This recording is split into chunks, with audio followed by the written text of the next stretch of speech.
Okay, so now what we're going to do today is the idea with today's class was to give everybody a little bit of stuff for kind of a good, most levels anyway, you know.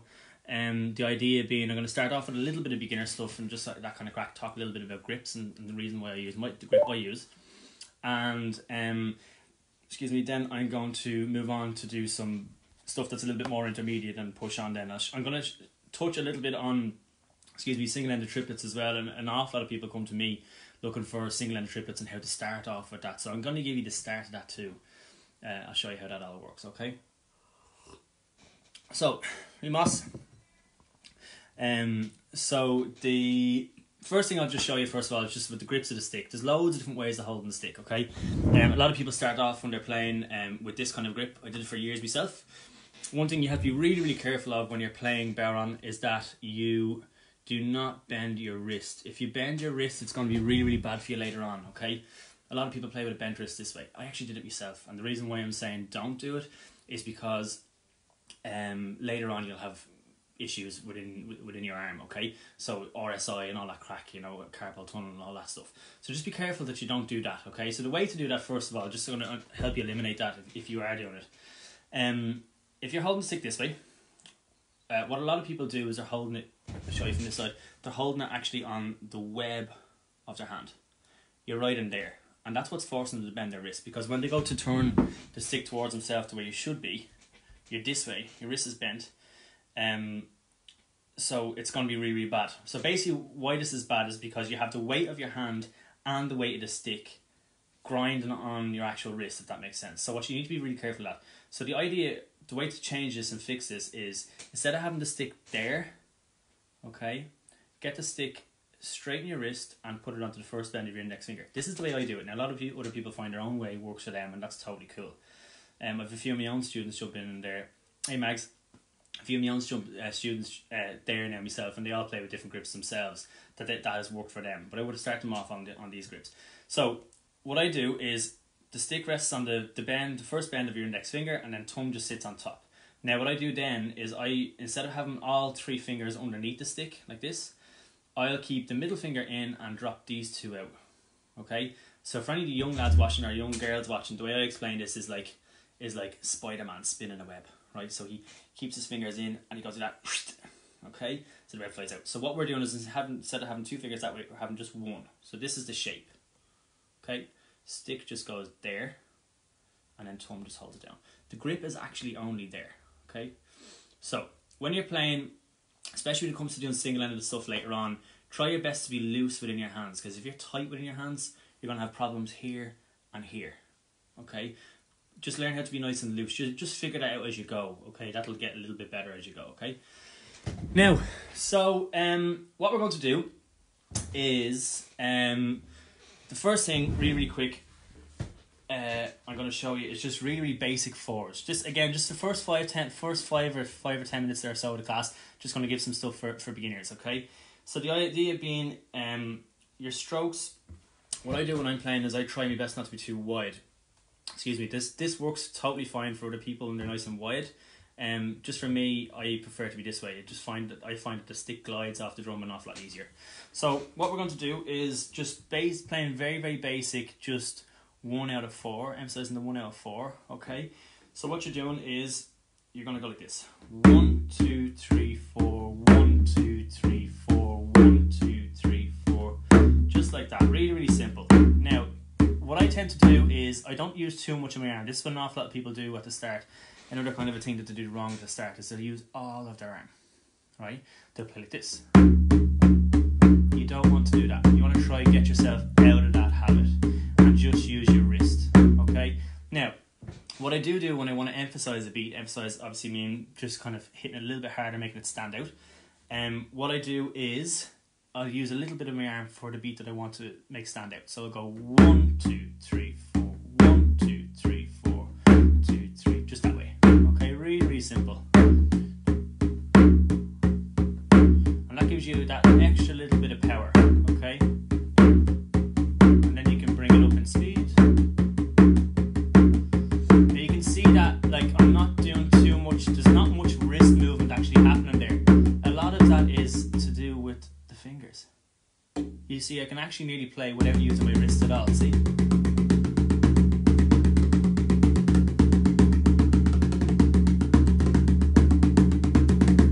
Okay, so it's basically a joint effort from your fingers and your wrist which gives you the power. So the way I explain this, another way I explain it to people is if you imagine like a football player throwing a football from the side of the field. If you're throwing the ball and your legs are dead straight and your body's dead straight and you throw the ball, it's only going to go so far.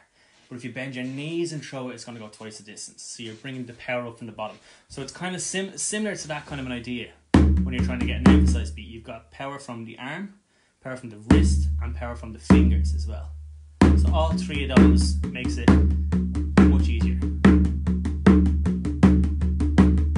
Okay, that's the first thing. The second thing I want you to do is we're going to try a second rhythm, really, really simple. This is one I use an awful lot when I'm playing along with trad music, okay? We're going to play 4 beats again, but we're going to emphasize the third beat rather than the first one. So basically what's happening is you're going to move right forward, so your hand is actually in front of the drum, okay? And you're going to aim for the tape of your drum, or if you don't have tape in the drum, just as close as you can get to the edge of the drum, right before it, okay? And we're going to strike right there.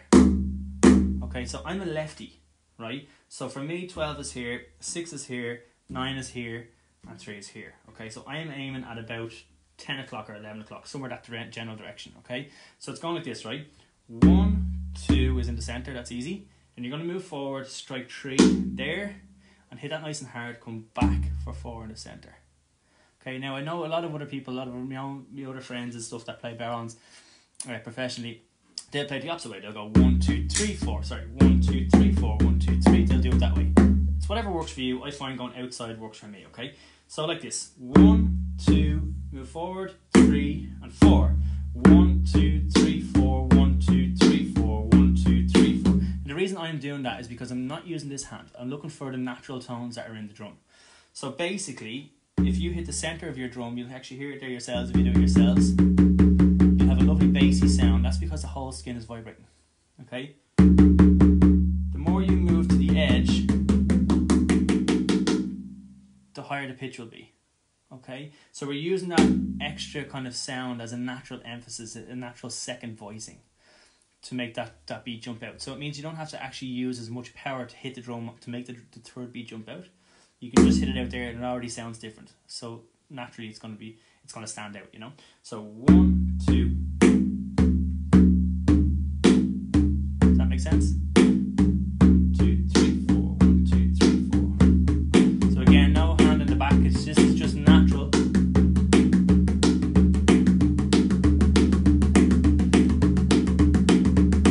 And in baron playing or in the baron world, we would call these rhythms like motor rhythms, known as motor rhythms, because they just chug along and they're dead straight.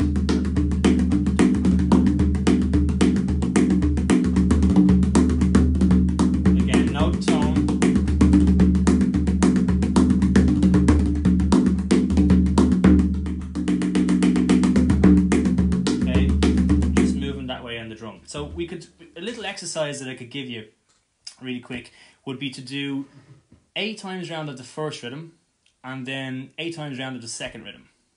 Okay, so that's 8 emphasizing 1, 8 emphasizing the 3. Then you do 4 emphasizing the 1, 4 emphasizing the 3, 2 emphasizing the 1, 2 on the 3, and then 1 and 1. So it's 8, 8, 4, 4, 2, 2, 1, 1, right? So I'm just going to show you what I mean. So you get this, right? 1, 2, 3, 4, 1, 2, 3, 4. Sorry, I'll count that again. So 1, 2, 3, 4, all in the center.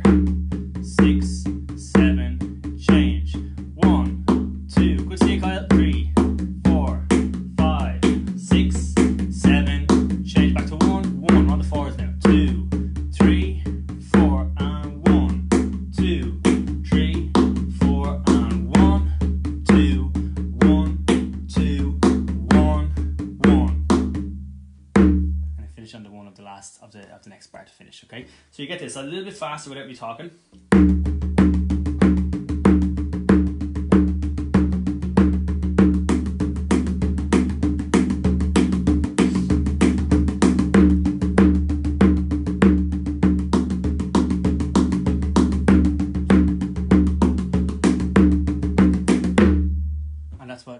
way the exercise works. So that will help you moving between your rhythms.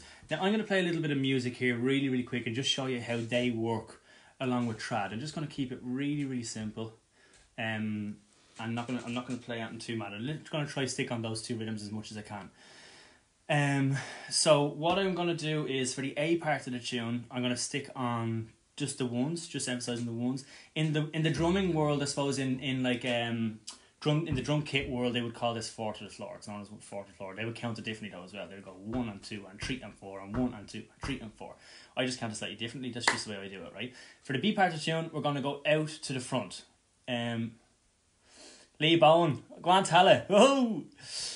Going out to the third beat. Okay, so that's for the B part of the tune. Now, so I'm going to give just something nice and straight a go here.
The kind of idea, that little change within the rhythm, and all I'm doing is I'm doing the same thing, just emphasizing slightly different numbers. It's a completely different feel, okay? So that'll help you an awful lot. Now we're going to move on a little bit, okay? We're going to move on to a kind of more of a groove rhythm. I'm going to explain it slightly differently in numbers. So instead of doing 1 2 3 4 1 2 3 4 or 1 2 3 4 1 2 3 4, we're going to count it in groups of 8s, okay? So what we're going to do is we're going to play 1 2 3 4 5 6 7 8. 8 being an upbeat, okay? 1 2 3 4 5 6 7 8, okay? Now, what's going to happen is, number 1, this is for the people that are slightly ahead now, okay? Just by a little bit. But if you feel you can get down to the rhythm itself, then happy days, okay? So what we're going to do is, number 1 is going to be a bass beat. That's where you take your hand off the drum. And then we're going to do number 5, the 5th beat, as a pop. What we call a pop in baritone playing. Again, just for any beginners that aren't sure. So everybody else will know what I'm talking about. So if you can see my hand, from this side. I think I'm sure you can. You can, right? You can see the shadow of my hand here, right? What we're going to do is hand comes off for the first one, okay, and then move your hand on, right, Niels? And then move your hand on. You're going to aim inside this little triangle. So when you put pressure on the drum, now I'm going to show you a few ways of doing this, right? But when you put pressure on the drum, that's going to isolate this piece of the skin. Don't forget you can work in the black part there too, okay? That's going to isolate this piece of the skin, and it's going to change the sound of the beat. It's going to change the sound of the voicing. So the less of the skin you use, the higher the pitch is going to be. Watch. Okay? So that's basically what's happening. So we're going to isolate this part of the skin to give that a kind of a higher slap or pop. It's known as a pop. Okay, so what we're going to do is we are going to do one as a bass where your hand is off. I'm going to do the rest of the rhythm, everything else that's not emphasized, as my hand is kind of flat on the drum. So it goes 1, 2, 3, 4, 5, 6, 7, 8. 1, 2, 3, 4, 5, 6, 7, 8. 1, 2, 3, 4, 5, 6, 7, 8. 1, 2, 3, 4, 5, 6, 7, 8. We're going to get this kind of a vibe, right? Now another way of doing this, if you wanted, would be to move your hand within the rhythm as well. So it'll give you more of a scale. It'll go, I kind of explain to my own students, like going up a mountain and down a mountain. So do do do do da da da da, the pop being the peak of the mountain. Do do do do da da da da, do do do do da da da da, do do do do da da da da, do do do da, and you get this sound.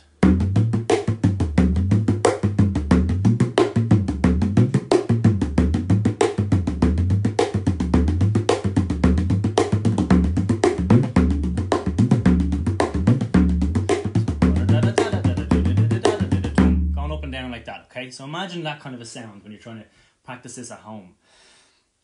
So the idea, what I'm going to do is I'm going to give you a couple of little steps. Oh, just to show you the other ways of doing pop. The other way I do a pop is instead of putting my hand like this with your thumb can get in the way. Okay, what I do is I keep my thumb down. I press all of this part of my hand onto the skin. The bottom part here doesn't actually touch at all. I'm just pushing that in. So from this side, this is the shape. So my finger isn't on top. Okay? So your thumb is in there and you're pressing all of that in. So that means you can get a little bit higher. Now, you can do it this way as well by just closing the cavity and playing up in the little square, up in the little triangle. But I'm doing it this way, and you can just go all the way up to the top, and you can actually play right up in here, which is really handy, okay? So you can go like this.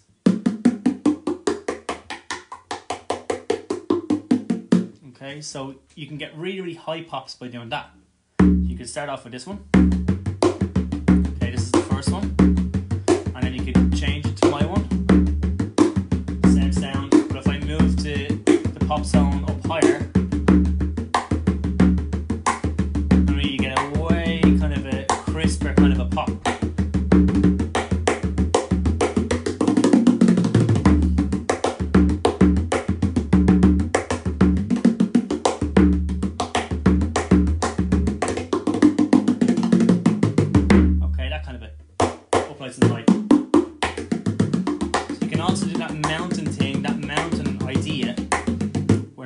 Is here, and number one is here, number 5 is up here. So 1, 2, 3, 4, 5, 6, 7, 8. 1, 2, 3, 4, 5, 6, 7,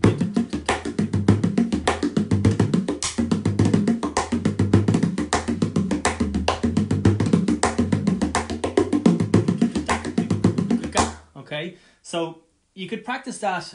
You could do let's say 2 of the first one, which is going underneath your hand. Change.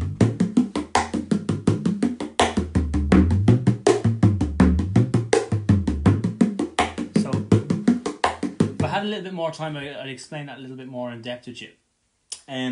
But basically what's happening is, the way I explain that to everybody is like, imagine like 2 octaves, as if you're playing melody in a way. It's just easy to remember, right? So your first octave being so I'm playing all underneath my hand. I'm striking the drum here, all underneath my hand, until I get to that 5th beat where I want to pop, and then get back underneath my hand again. So it basically gives you all low tones, more or less, apart from the pop.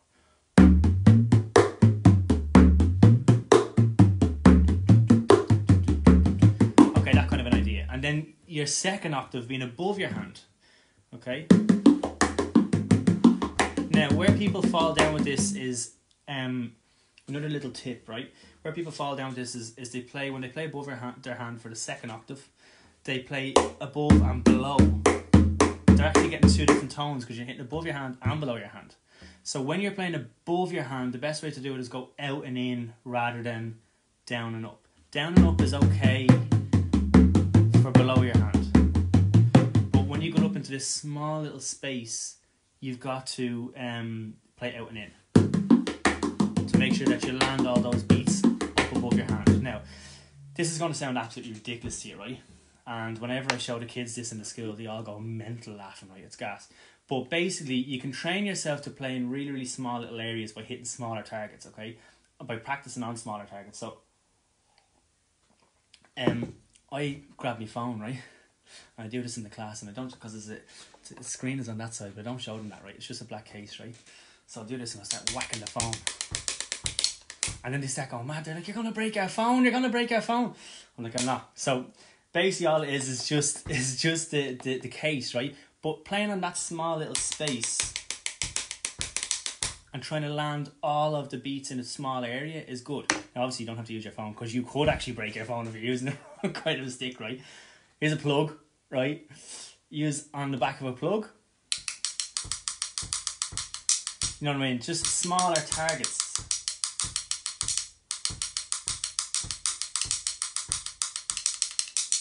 You know what I mean? That kind of idea.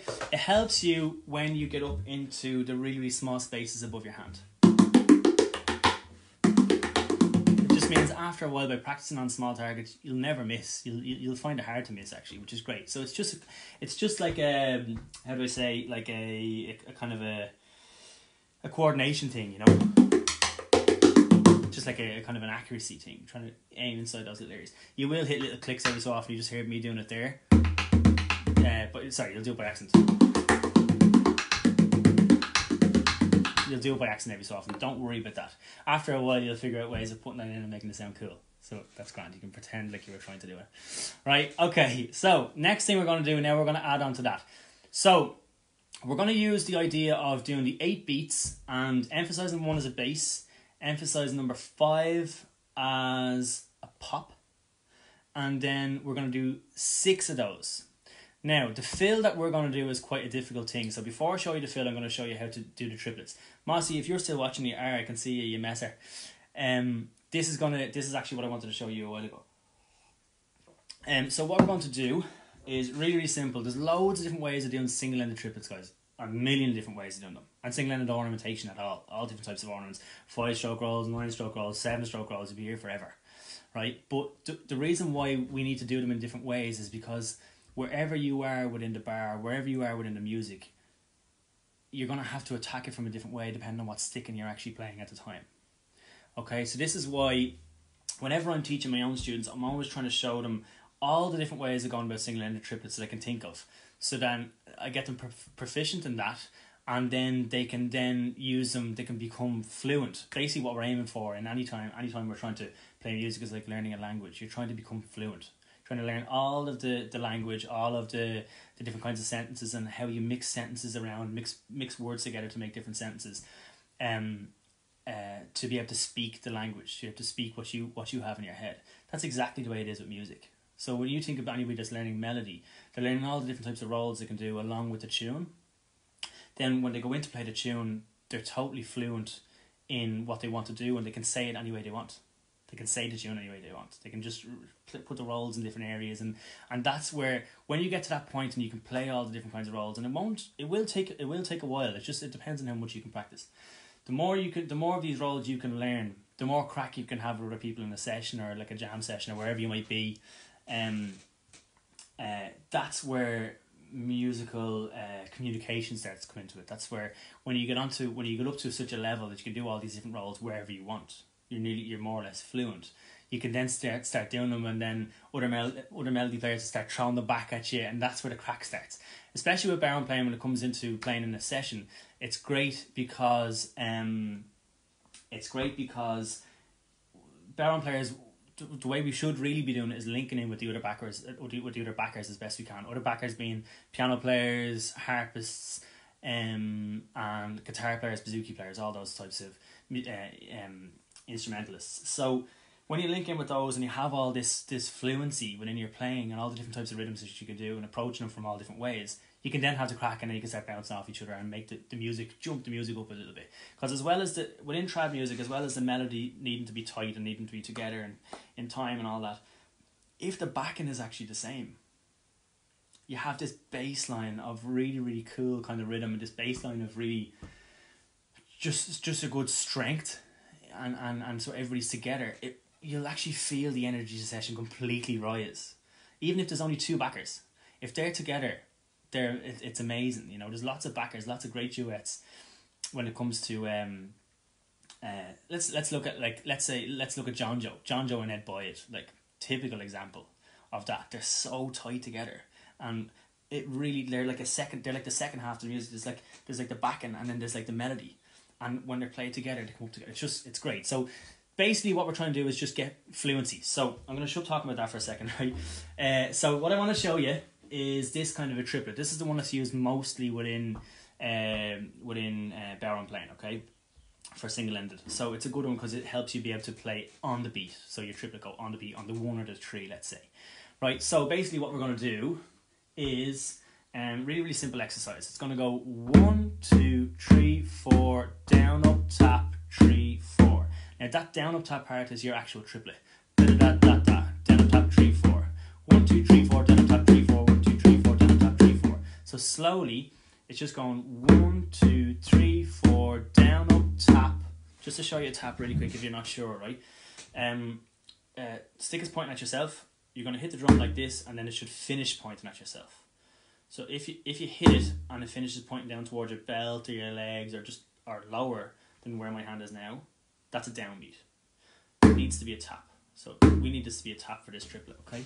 So down, up, tap, 3, 4. So 1, 2, 3, 4, down, up, tap, 3, 4. 1, 2, 3, 4, down, up, tap, 3, 4. It's really important that you get the speed of the triplet right for the speed of the rhythm.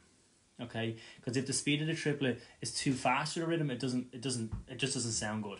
If it's too slow for the rhythm, it sounds awful. It's even worse.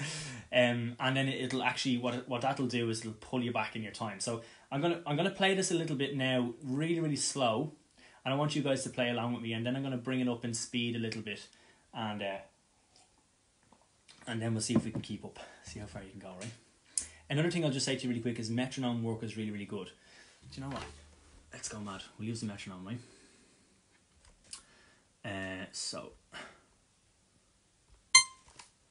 Right, what we're going to do is that high beep is 1, 2, 3, 4, 1. So each of these beeps we're going to do it as the beep is number 1 out of 4, right? Let me just think now. Let me just do a little bit. Yeah. Okay, so we're on 76. So I'm on 64 here, right? So we're going to go like this, right? So 1, 2, 3, 4, down, up, tap, 3, 4. That's a bit fast. Bring it down to 50. 1, 2, 3, 4, down, up, tap, 3, 4. 1, 2, 3, 4, down, up, tap, 3, 4. 1, 2, 3, 4, down, up, tap, 3, 4. 1, 2, 3, 4. A little slower. Let's do 45. Just to start you off. Okay? So see if you can get your head around it, right? So 1, 2, 3, 4, down, up, tap, 3, 4. 1, 2, 3, 4, down, up, tap, 3, 4. 1, 2, 3, 4, down, up, tap, 3, 4. 1, 2, 3, 4, down, up, tap, 3, 4. 3, 4, down, up, tap, 3, 4. 1, 2, 3, 4, down, up, tap, 3, 4. 1, 2, 3, 4, down, up, tap, 3, 4. 1, 2, 3, 4.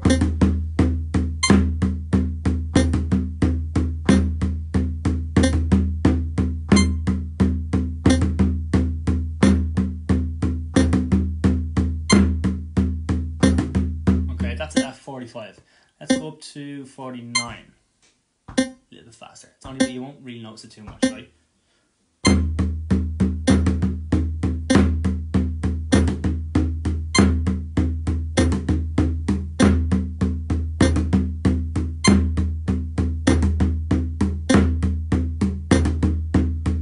Okay, just for anybody that's only just logging in, we're just working on single-ended triplets.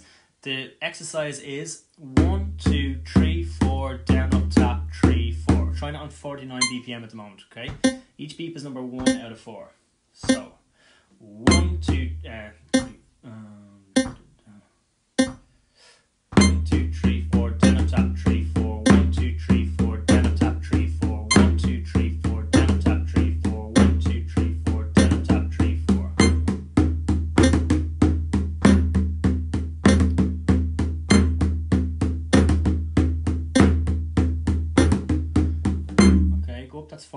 go up to 54, right?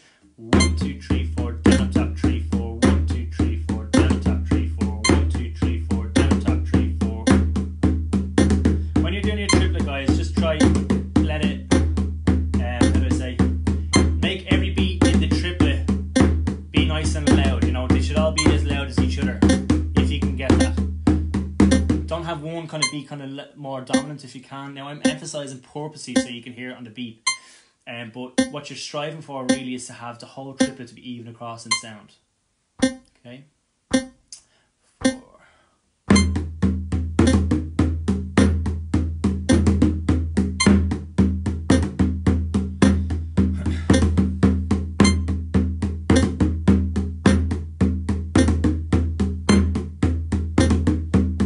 Okay, let's jump up to 60 now.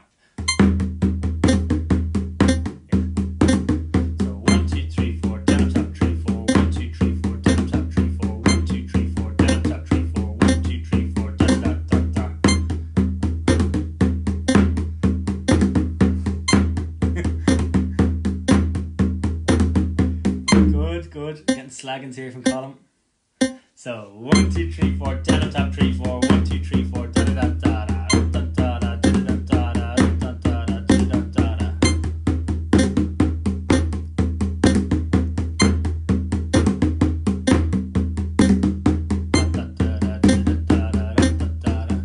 Now, when you're doing this as well, guys, when you jump up in speed, this is where it can get a little bit dangerous, right? Just gonna say it. And why I say that is because you can lose your technique when you're trying to keep up with the speed of something. You start forgetting about posture. You start forgetting about the straightness of your wrist, the looseness of your fingers, especially the looseness of your fingers. When you speed up, you'll subconsciously start to squeeze a little bit on your thumb to try hold the stick and stop it from falling out of your hands. It's kind of a natural thing, but be careful of that. And the reason why I say be careful of that is because then you start getting pains in that muscle. Okay, so what you need to do is this is why practice and metronome work itself is actually really, really important, because you learn how to play fast with how do I say, with just kind of relaxed, with a relaxed body. I always try to explain to everybody that the more anything that you're playing, always try to learn how to do it with a relaxed body. Even like I'm playing 18 years now or something. Even when I'm learning something new now, I'll start it off really, really slow. I'll start it off beginner slow. And that's totally cool, because what I'm doing is I'm training my body to learn how to do this specific movement quite with ease, and I'm not straining to do it. So you don't want to learn a movement and try to do the movements like really, really fast straight away, because you'll wreck yourself. And then the other thing that kicks in there is muscle memory. So what you're saying in muscle Mossy's asking there, do you need a longer stick to be able to do this? It actually quite helps, and the reason why it helps is if you have a longer stick, you don't actually have to arc as much. You don't actually have to turn your wrist as much. Do you know what I mean? And then the weight of the stick actually does an awful lot of work for you. I think that's partly the reason why Rowan and like a good pal Rowan O'Snuddick, pal Rowan O'Snuddick plays in Keela, and Rowan is brilliant, and he uses big long fiddle bows. They're about this length, big long sticks. And you'll notice that whenever Rowan's playing, he's not using, there's barely any turn, but the stick is actually so long that it's doing big strokes. So that is a good question, Moss. So sometimes it is good, but I find them a little bit heavy for me. That's just me, you know. So yeah, so that's basically what I'm saying. Just try anything you're trying to do is just do it nice and slowly and take your time in it, okay? So here we are, 64. We're going to bring it up to 70 now, right? 1, 2,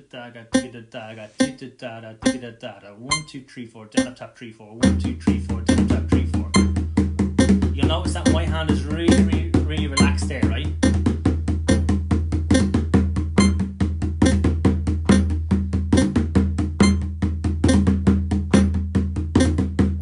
Okay, gonna go up a little bit more for anybody that can. 75, okay?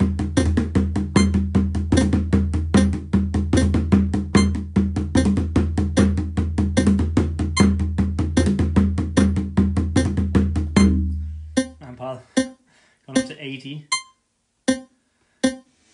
So there we are, 80, right?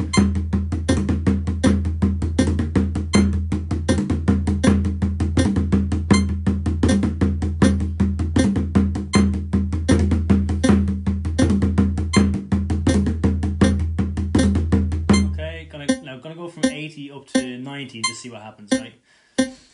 So digga daga digga daga digga daga digga daga digga daga digga daga.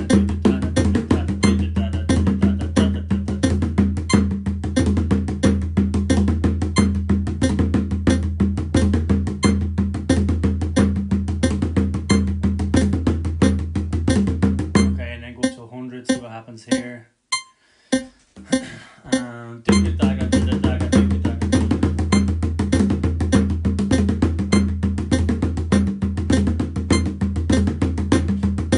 1 2 3 4 1 2 3 4 3 4 1 2 3 4 3 4 1 2 3 4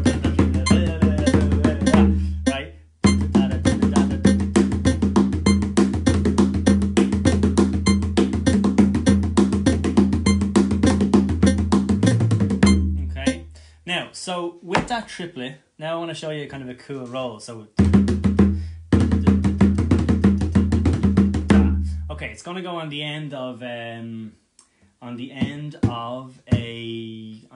rhythm. The rhythm that we were doing earlier on, which is we were doing groups of 8. So 1 2 3 4 5 6 7 8. 1 2 3 4 5 6 7 8. If you remember that, right? Now, all I'm doing, I'm not doing up the mountain, down the mountain thing. I'm just going bass and pop, just for now, just for handiness sake, right?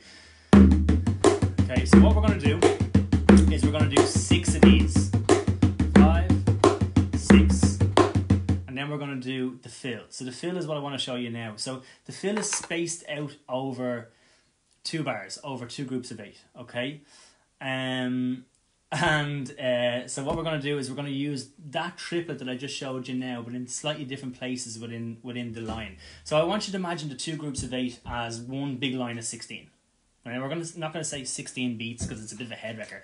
We're actually going to change from saying 8s back down to 4s, just for this little bit, because it's easier to say it in chunks, right? So in smaller chunks together like this. So basically, this is what we're going to do.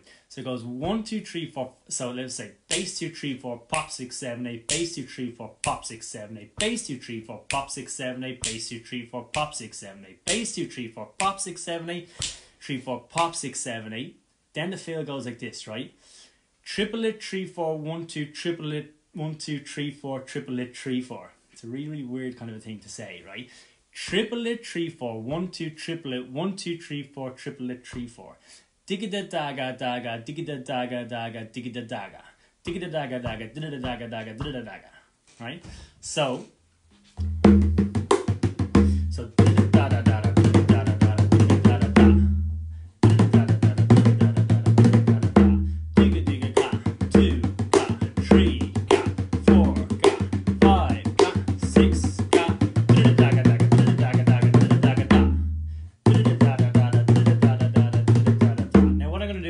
That down for you, right? We're going to take it in the 2 grouped half of that. So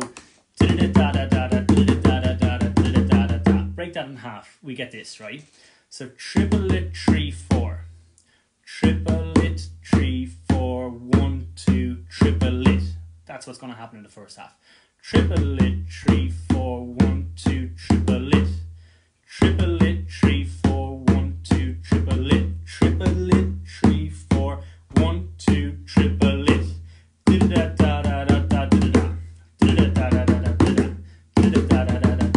Okay. The second half is a little bit easier. There's only 1 triplet, and it's in the second half of it. It goes 1 2 3 4 triplet 3 4. It's like what we did earlier. 1 2 3 4 triplet 3 4. 1 2 3 4 triplet 3 4. Now when you add them together, that's when it kind of gets cool, right? So you get da da da. So triplet 3 4 1 2 triplet 1 2 3 4 triplet 3 4.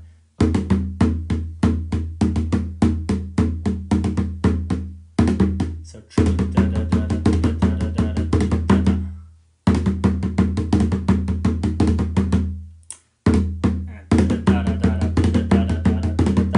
Okay, so that's going to go on the end of it. So it goes, how we say it? So we're doing 6 groups, 6 bars first, and then the actual fill, sorry, there's something to say here. The actual fill itself is going to go on over the space of the 7th and 8th bars, a long fill. So now a lot of people when they're doing fills, they'll just do small ones. They'll do like 3 groups of 3 bars, 3 groups of 8, and then they'll do a small fill over the spacing of the 4th group of 8, right? Now, what I would do is I would say the best thing to do is always do a fill at the end of 8 rather than at the end of 4, because you find yourself doing too many fills then. And what that does, I'm actually a demon for myself. I have to catch myself from doing it as well, you know. But what it does is it breaks the groove. If you're doing too many fills, it breaks the groove. So if you can actually do less, it'll do much more for the music, okay? Who's that, Matthew? Oh yeah, we miss you in Bray, man. Just have some crack over there, but you'll have to knock down him over in Ashford here now. Go down and see the puppy. So what was I saying? So yeah, so don't do too many fills, guys, because if you do too many fills, it's gonna break your groove, gonna mess everything up altogether. Now, not that it's technically wrong, it's just not musically, just doesn't sit in the music too well if you're doing too much. You're just too busy. Being too busy is not a good thing. Okay? So basically, what we're going to do with the whole thing now is we're going to do our fill over the 7th and 8th. It's a long fill, okay?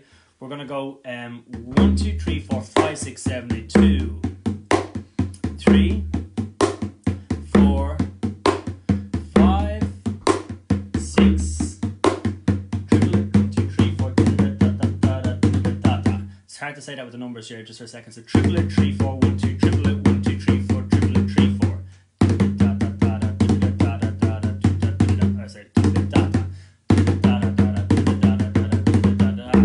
Okay, so I'm going to show you how that works with music. I'm just going to play that over and over just for a little bit and see how we get on with that, right? So, let me think, who will we use? We'll use a good Talaman. We'll use Al Doherty's music if he's alright with that. Alan's a good pal of mine, so you won't mind. So Al Doc, we're going to use an album by a band called Al Doc, okay? Deadly album called From Tala to Hala, really, really cool stuff, okay? Excuse me. So, yeah,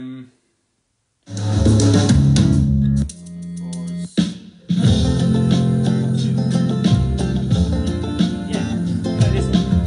So this track here is a track called Soona Lucky Da, right? Soona Lucky Da, and it's a really, really cool track, really nice vibe. It's not really kind of traddy at all. Now I can show you how it works with trad as well, but this is a little bit more of a contemporary kind of thing. It sits better over this kind of a thing. So I'm just going to play through it. I'm going to let it go. I'm going to let it go around a little bit first, and then I'll jump in on the next. 3, 4,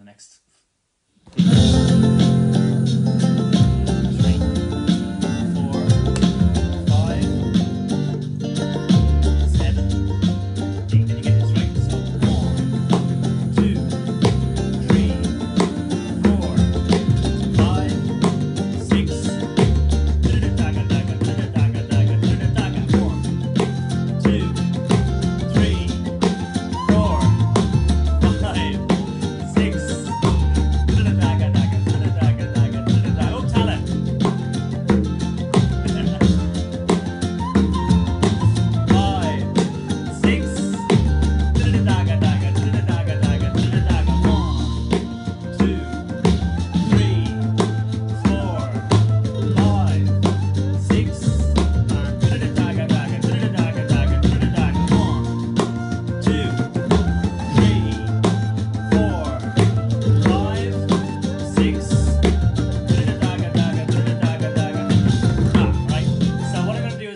'Gonna try some other kinds of ornaments and show you how some other cool ones fit in.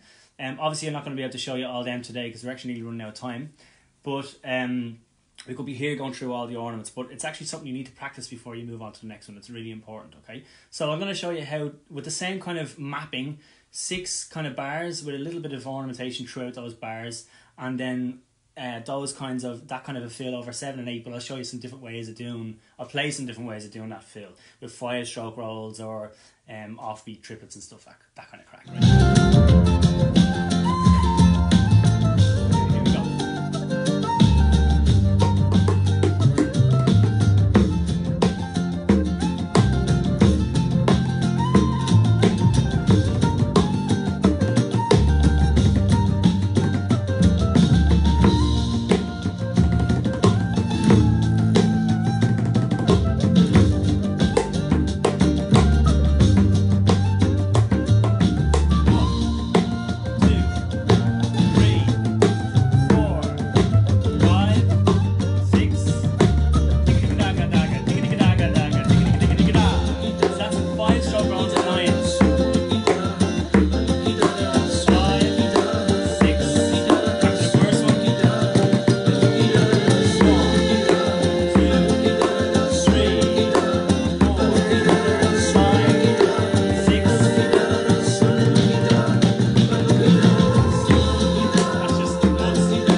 or you could go da da da da da da, 2 triplets right together. Okay, so da da da da da. What we do again? So triplet 3 4 1 2 triplet 1 2 3 4 triplet triplet. If I was doing double triplets, I usually put 2 together like that. I'll go down up down up down up. Da da da da da da da da. And what I tend to do myself is I tend to emphasize the start of each triplet. So da da da da da da. That's what I do. And when I'm doing double triplets, it's easier to keep them together. Da da da da da. You know, so boom, ah, da da da da da, boom, ah. You can put that on the end. It would be too much really, but as an exercise, it's good. Boom, ah, da da da da da, 2, ah, da da da da, 3, and da da da da da da da da da da da da boom, ah, da da da da da, boom, ah, da da da da da, boom, ah, da da da da da, da da da da da da. Okay. So, if anybody has any questions, just throw them up here. We'll spend the last kind of, well, I've actually gone over time, but I'm okay with that. If the Academy are okay with that. Just to let you know as well, we're doing this through the Academy up in Derry there, the Cultúrlann. They're great people. They're really, really good. Anybody that's up around that area, definitely get in and join in the classes up there. They have some great teachers, great tutors teaching up there. And I was up there only a while ago, and it was last year, the year before. And they had some great tutors, but all the kids come together. The standard of music up there in Derry is fantastic, and it's really, really good to see it. So big congratulations to you guys for doing that, guys. Well done. And thanks for having me as well. It's been really good. I'm going to spend the last couple of Debbie wants to see me puppy. She's downstairs asleep. If I do that, she's screaming and wrecking my head, so she might whiz on the ground. We might not chance that just in case. I'll be told to clean it up then. But I'm going to spend the last couple of minutes just taking some questions. If anybody has some questions, just throw them up here, and I'll give you a little hand out with it there. So whatever you have, guys. My name up. Yeah, so just with stick control and that as well, just remember what I was saying to you there as well about being nice and loose within your hands. That's really, really important, okay? That's super important. Just with the nice and Emma, just with the metronome, work the metronome. That's good. You can just do, would that whiz be a paradiddle? Paradiddles. I'm going to give you a paradiddle here for the crack as well now that you've asked for it. Man, Moss. So you could do a paradiddle is a really, really cool thing, and it helps an awful lot with your practice as well. We're doing double ups and just strengthening upbeats. That's actually something I get a lot of people asking me about as well. Strengthen upbeats. Hey Derek, no, this is just a once off, Derek, unfortunately, buddy, but yeah, that's basically the crack. So a paradiddle, really, really interesting thing. It's a rudiment that we've taken from drummers, right? Do you tighten your grip when doing single-ended rolls, longer rolls? Just enough, Nick, just enough that I don't drop them, man, that's all. Just enough that I don't drop them. You want to stay loose. If you play with a tight hand, it's just not going to work out too well for you, okay?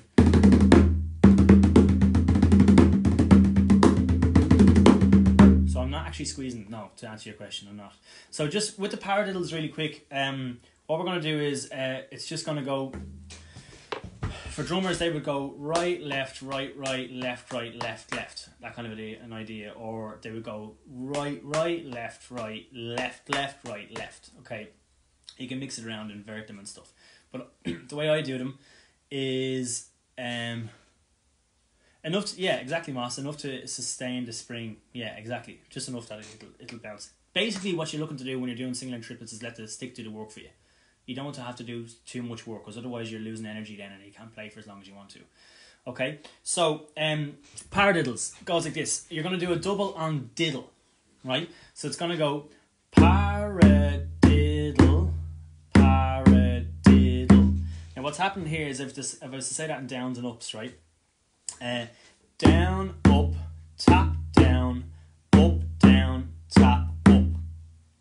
So you don't really want to say down, up, down, down, up, down, up, up. I know it's easier to say that, but it's not actually what's happening. Okay? What's actually happening really there is a tap. So even when you're doing, we call them double downs, down, up, down, down, up, down, down, up and stuff. But it's actually down, up, tap, down, up, tap, down, up, tap, or down, up, flat, like a flat beat. Different ways of saying them, but it's really important to note that when you're doing these, it's a tap, down, up, tap, down, up, tap, down, up, tap. Okay, be careful of that. Secondly, with the paradiddles, so you're going to bring that idea, the tap idea, into the paradiddles. Now, to do a tap on an up, basically hitting the drum and finishing pointing away again. So just that way, right? So tap, up, tap, tap, tap, tap. Okay, so down, up, tap, down, up, down, tap, up is the way I do paradiddles. I'm just doing the double on diddle. So paradiddle, paradiddle. Okay, paradiddle, paradiddle. Down, up, tap, down, tap, up, down, up, tap, down, tap, up, down, up, tap, down, tap, up, down, up, tap, down, tap, up, down, da da da da da da. And you get this then.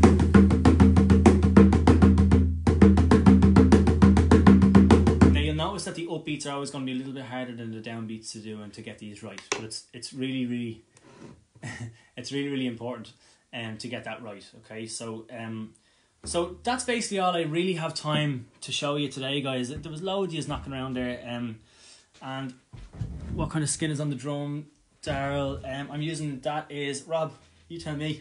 What one was on that again? I think this was, it wasn't deer, this was goat. This one was goat, just a kind of a thin goat skin. So if you know, if it's kind of hard to see, yeah. So you can see all the little kind of thinner bits around here. It's a thinner part of the drum. I've a heap load of them there. There's an old drum. Rob hasn't seen this for a while.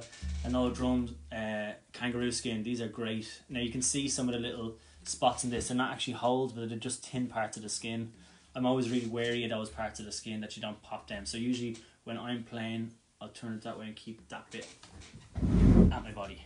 Okay, you can actually see where I'm playing to do my third beat. You know the way I was showing you earlier on with that kind of trad sound. I love this drum, it's great. I never played. I should be playing it more often. So when I'm playing out the front of the drum, you can see where I'm actually hitting. You can see it's starting to get worn there. And all of this, whenever I'm getting a drum off Rob's really good. It came up with this great idea, and this was the first drum that he did it on. Instead of using tape on the drum, he started to use a black, just like a dyed kind of a skin. A dyed kind of a goat skin, or whatever skin he was using. This is kangaroo, so this is probably kangaroo as well. But I would use a lot of rim shots.